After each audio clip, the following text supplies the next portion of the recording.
Hello everyone and welcome to the lecture. तो इस वाले लेक्चर में हम देखेंगे what are the types of the verbs. तो वैसे वर्ब जो है क्रियापद, it is very important topic in to the language. Why? Because there is no sentence possible without the verb. मतलब सेंटेंस हम लिख ही नहीं सकते वर्ब के बिना।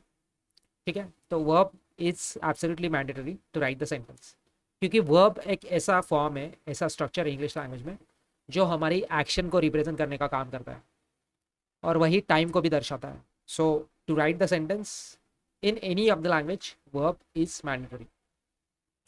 तो वर्ब के हमने कुछ कुछ टाइप्स पहले से ही देखे, जैसे मेन वर्ब होता है सेंटेंस में, करेक्ट। हेल्पिंग वर्ब होता है सेंटेंस में। कुछ इसके पहले वाले लेक्चर्स में हमने एडवांस वर्ब्स देखे, जैसे सेमी वर्ब्स देखे, जैसे gerund, participles, infinitive, etc. So you can refer them by you know uh, uh, वो सारे लेक्चर आप रेफर कर सकते हैं उनको देख के, okay, by watching them. Now हमें एक कॉन्सेप्ट देखनी है, that is the transitive and intransitive verb. हमें पता है, हमने बेसिक से ही देखा है कि वर्ब को हम व्हाट ऑब्लिक वूम ऐसा क्वेश्चन पूछते हैं। If we ask what oblique whom question to the verb, तो हमें कुछ आंसर्स मिलते हैं और वही आंसर्स क्या होते हैं? They are nothing but what, they are the objects. उन्हीं को हम क्या बोलते हैं? Objects, correct. We knew this thing. तो इसी के ऊपर बेस्ड हमारी कॉन्सेप्ट है transitive and intransitive verb. Now what do mean by transitive verb और इनट्रांजिटिव वर्ब? देखिए, ट्रांजिटिव एक ऐसा शब्द है, ट्रांजिटिव एक ऐसा शब्द है जो ट्रांस, ये जो हमारा रूट वर्ड है उससे बना है। ट्रांस का मीनिंग होता है टू ट्रांसलेट समथिंग, किसी के ऊपर ट्रांसलेशन करना, करेक्ट। तो इसी से हमें पता चलता है कि ट्रांजिटिव का मतलब क्या, what you mean by transitive. Transitive is nothing but what, transition of the action. मतलब एक्शन का ट्रांजिशन करना, एक्शन का रिलीगेशन करना किसी चीज के ऊपर। तो अगर किसी पर्टिकुलर सेंटेंस में एक्शन का ट्रांसफर हो रहा है तो उस वाले पर्टिकुलर सेंटेंस में वी नीड द ऑब्जेक्ट। ठीक है, this is very common sensical thing. मतलब कोई पर्टिकुलर सेंटेंस में अगर एक्शन का ट्रांसफर हो रहा है तो हमें वह ट्रांसफर ऑब्वियसली किस पे होगा? ऑब्जेक्ट पे होगा। तो हमें ऑब्जेक्ट लिखना मैंडेटरी होगा। तो इसलिए ट्रांजिटिव वर्ब ऐसे वर्ब्स होते हैं जिनमें ऑब्जेक्ट मैंडेटरी होता है, जरूरी होता है, 100% हमें चाहिए ही चाहिए। और उसी का ऑपोजिट होता है इनट्रांजिटिव, करेक्ट। उसी का ऑपोजिट क्या होगा? इनट्रांजिटिव। मतलब ऐसा कोई वर्ब जिसमें हमें ऑब्जेक्ट नहीं लिखना पड़े। So such verbs which doesn't required object after them, उनको हम बोलेंगे intransitive verb. As simple as that. तो बहुत बेसिक है ट्रांजिटिव एंड इनट्रांजिटिव वर्ब। क्या है? ट्रांजिटिव वर्ब में हमें एक्शन की जरूरत, एक्शन को ट्रांसफर करने की जरूरत है। तो for that purpose we need an object. वही ऑब्जेक्ट के ऊपर हमारे एक्शन का ट्रांसफर होगा। तो और उसे हम कैसे पहचानेंगे? By asking what oblique whom question, correct. और सेकेंड थिंग इज दैट कि इन ट्रांजिटिव में we don't require an object. Why? Because there is no transfer of the action, as simple as that. तो वही चीज मैंने यहाँ पे लिखी है, देखिए। ट्रांजिटिव वर्ब में which takes object after them, मतलब ट्रांजिटिव वर्ब्स ऐसे वर्ब्स है जिनके बाद हमें ऑब्जेक्ट 100% लिखना ही पड़ेगा। अगर आपने ऑब्जेक्ट नहीं लिखा तो that would be the error in to the sentence, common error होगा। और इन ट्रांजिटिव वर्ब में these are such sort of verbs which doesn't require an object. तो अगर आपके क्वेश्चन पेपर में, आपके एग्जाम्स में ऐसे वर्ब्स के बाद कोई ऑब्जेक्ट लिखा है तो that would be the error, okay. और यह सारे वर्ब्स आपको कैसे पता चलेंगे? By reading allot, by reading allot after them. मतलब आपकी रीडिंग प्रैक्टिस अगर ज़्यादा होगी तो आपको ऑटोमेटिकली समझ में आएगा कि this particular verb required an object और a particular word doesn't required an object, okay. तो कुछ एग्जाम्पल्स से देखिए, यहाँ पे मैंने कुछ एग्जाम्पल्स लिखे हैं। उसके पहले मैंने कुछ बेसिक्स पॉइंट्स लिखे देखे। ट्रांजिटिव वर्ब्स ऐसे verbs which takes object after them, और intransitive verb which do not required an object after them. अच्छा, ट्रांजिटिव वर्ब में क्यों ऑब्जेक्ट चाहिए हमें? क्योंकि वहां पे एक्शन का ट्रांसफर होता है, करेक्ट। एंड इनट्रांजिटिव वर्ब में क्यों नहीं चाहिए हमें? Why we don't require an object? Because there is no transfer of the action. Understood? As simple as that. तो कुछ एग्जांपल्स देखिए ट्रांजिटिव वर्ब के। इंट्रोड्यूस हो गया, एंजॉय हो गया, सबमिट हो गया, अप्लाई हो गया। इनके बाद आपको, मतलब यह ऐसे वर्ब्स है जिनके बाद आपको कोई ना कोई ऑब्जेक्ट जरूर लिखना पड़ेगा, because there is a transfer of the action. And intransitive verb के play, work, eat, sleep etcetera. मतलब फॉर एग्जाम्पल देखिए, आई प्ले।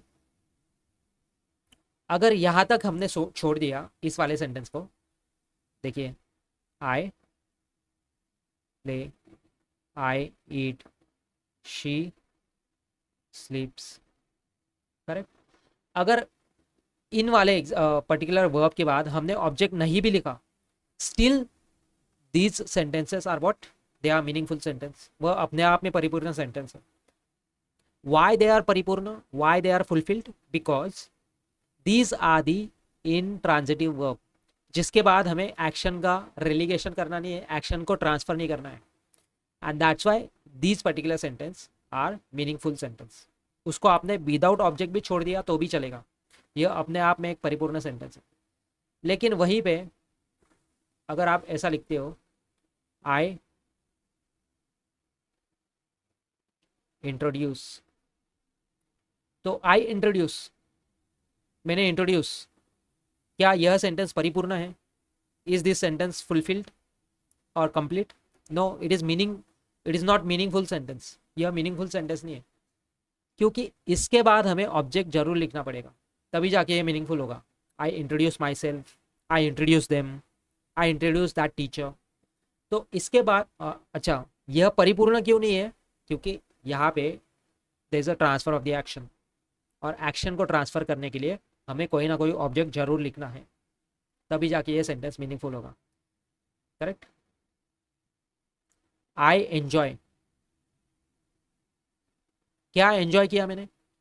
पार्टी एंजॉय की, फूड एंजॉय किया, ड्रिंक्स एंजॉय किए एट्सेट्रा। सो यह वाक्य क्यों परिपूर्ण नहीं है? Because these are the transitive verbs, जैसे इंट्रोड्यूस और एंजॉय, और इन ट्रांजिटिव वर्ब्स में उनको खुद का अपना एक ऑब्जेक्ट चाहिए। एंड दैट्स वाई आप यहाँ पे इनको सिर्फ लिख के छोड़ नहीं सकते हैं, you must write N object after them, तभी जाके मीनिंगफुल होगा।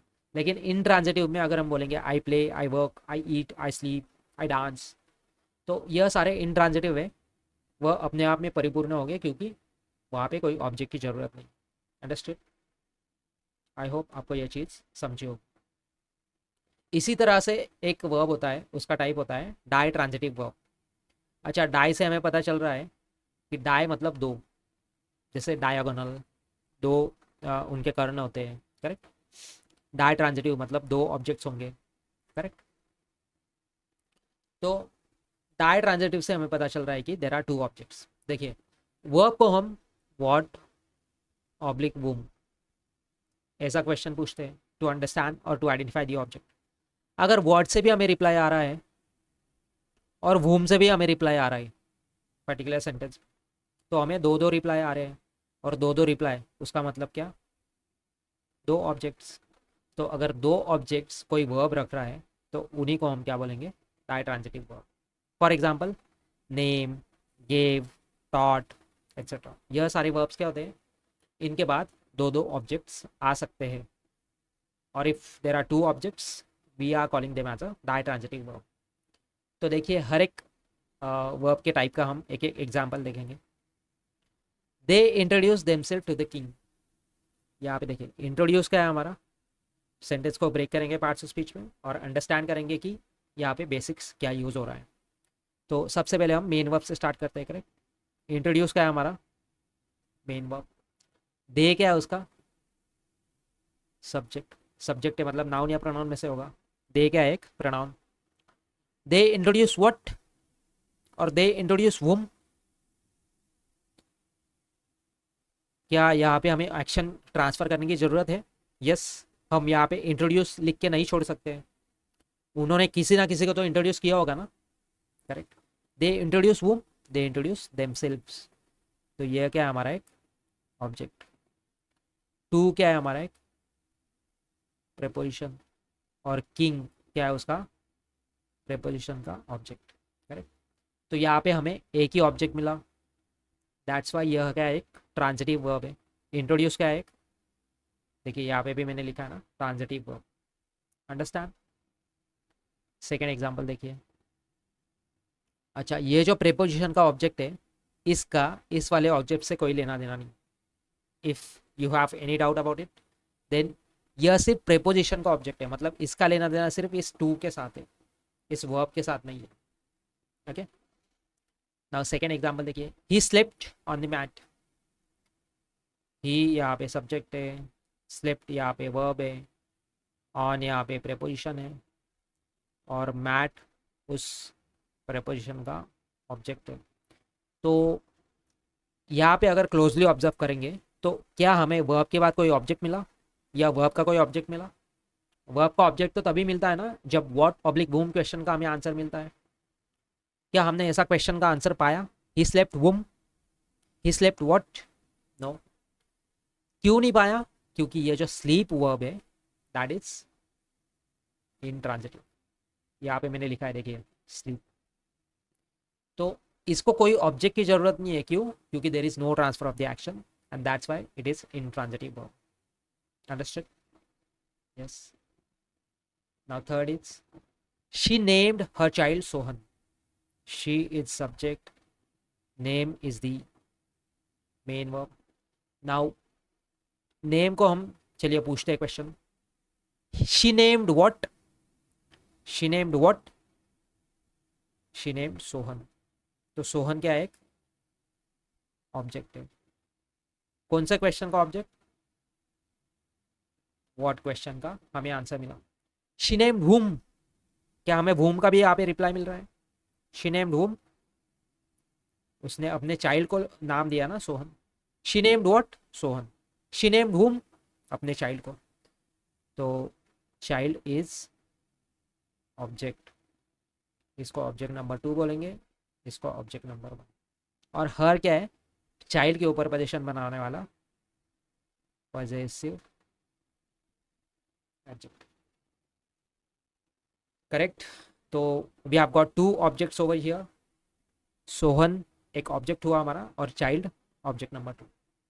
सो that's why this name is nothing but what, it is the ditransitive verb. देखिए यहाँ पे मैंने लिखा। अंडरस्टूड? आई होप आपको यह चीज़ समझी होगी। तो चलिए एक रिवीजन करते हैं। ट्रांजिटिव वर्ब और इनट्रांजिटिव वर्ब दोनों में क्या डिफरेंस है? ट्रांजिटिव में हमें एक्शन का ट्रांसफर करना होता है, and that's why we required an object for that. इसलिए ट्रांजिटिव वर्ब के बाद हमेशा हमेशा ऑब्जेक्ट्स आएंगे। But what about intransitive verbs? There is no transfer of the action, and that's why we don't require an object after them. Hence there is no you know there is no object need to be written after the intransitive verbs. Okay. And what about the ditransitive verb? ऐसे verbs जिनमें दो objects आते हैं, एक what का reply and एक whom का reply. तो आई होप आपको यह चीज़ समझी होगी, और अगर यह चीज़ आपको अच्छी लगी होगी तो प्लीज़ इस वाले वीडियो लेक्चर को लाइक कीजिए, शेयर कीजिए अपने फ्रेंड्स के साथ, एंड प्लीज़ चैनल को सब्सक्राइब ज़रूर कीजिए, और वन बाय वन सिक्वेंशियली सारे वीडियोस को रेफर कीजिए to strengthen your concepts. Okay, will see you.